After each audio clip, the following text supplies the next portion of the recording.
bertemu lagi dengan Bu Arfi pada pembelajaran pendidikan Pancasila dan Kewarganegaraan kelas 8 di SMP Muhammadiyah Al-Kautsar program khusus. Nah, hari ini kita akan belajar tentang kedudukan Undang-Undang Dasar Negara Republik Indonesia tahun 1945 dalam sistem hukum nasional.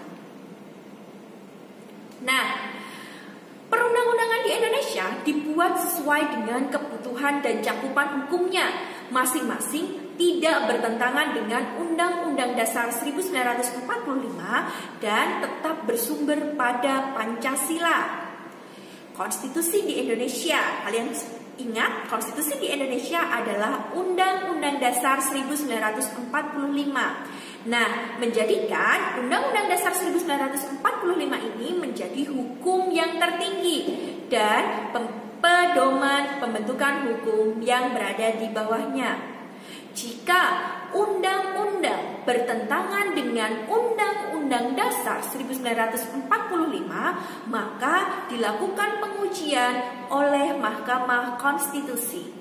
Namun, jika peraturan perundang-undangan di bawah undang-undang bertentangan dengan undang-undang itu, maka dilakukan pengujian oleh Mahkamah Agung.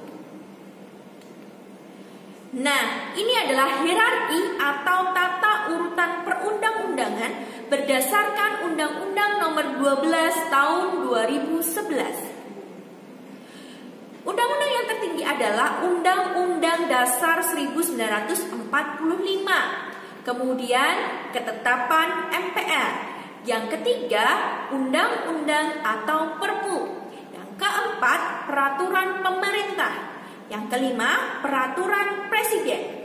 Yang keenam, perda provinsi. Kemudian perda kabupaten atau kota. Dan yang terakhir adalah peraturan desa. Nah, peraturan perundang-undangan adalah semua peraturan tertulis yang memuat norma hukum yang mengikat secara umum dan dibentuk atau ditetapkan oleh lembaga negara atau pejabat yang berwenang melalui prosedur yang telah ditetapkan. Nah, perubahan perundang-undangan, perubahan terhadap Undang-Undang Dasar 1945 boleh diubah asalkan tidak bertentangan dengan Pancasila. Kemudian, peraturan perundangan di bawah Undang-Undang Dasar 1945 dapat diubah jika tidak bertentangan dengan Undang-Undang Dasar dan tetap bersumber pada Pancasila. Kesepakatan dasar terkait perubahan Undang-Undang Dasar 1945. Yang pertama, yakni tidak mengubah pembukaan karena pembukaan termuat tujuan dan dasar negara. Yang kedua, tetap mempertahankan Negara Kesatuan Republik Indonesia. Yang ketiga, mempertegas sistem pemerintahan presidensil. Yang keempat, penjelasan Undang-Undang Dasar 1945 ditiadakan, serta hal-hal normatif dimasukkan ke pasal-pasal. Yang terakhir, melakukan perubahan dengan cara adendum. Undang-Undang Dasar 1945 dapat diubah dengan syarat sekurang-kurangnya 2/3 jumlah anggota MPR harus hadir.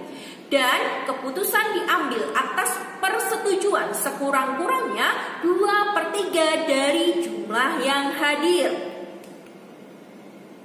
Baik Undang-Undang Dasar 1945 maupun perundang-undangan lainnya tetaplah sebuah aturan yang dibuat untuk keteraturan dan kebaikan manusia, sehingga harus dilakukan dengan penuh komitmen konsistensi dimanapun itu.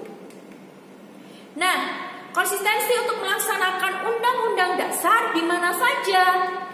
Yang pertama, di lingkungan keluarga. Yang kedua, di lingkungan sekolah. Yang ketiga, di lingkungan pekerjaan. Yang keempat, di lingkungan masyarakat.